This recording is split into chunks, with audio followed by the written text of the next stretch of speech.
Hiyo ni AI. AI! Sasa tuna Gen Z kule. Kila siku rais anapewa majina. Sasa hivi jua anaitwa Heri Chapo. Na sisi hatuwaogopi. Leo hii nimejawa na bashasha mpwekwe. Baada ya malumbano makali na majibizano ndani ya mitandao ya kijamii na vile kwenye mabunge ya mataifa yote mawili, Kenya na Tanzania, kuhusu wanaharakati ndani ya mataifa haya mawili, sasa ni wakati wa kuombana msamaha. If we have wronged you in any way, forgive us. For all the mistakes made by ourselves, our agents, and representatives.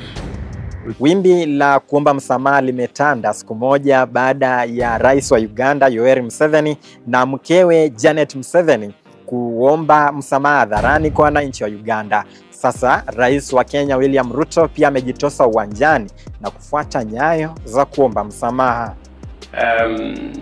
If we have wronged you in any way, forgive us. Hii ikiwa kama njia mojawapo ya kutoka kwa viongozi hawa wawili kupunguza mihemiko na majibizano kutoka kwa pande kinzani ndani ya mataifa ya Afrika Mashariki. Japo Rais Museveni ameliomba taifa lake msamaha, mwenzake wa Kenya William Ruto ameiomba Jumuiya ya Afrika Mashariki ikiwemo Tanzania na Uganda pamoja na vijana wa Gen Z kutoka Kenya.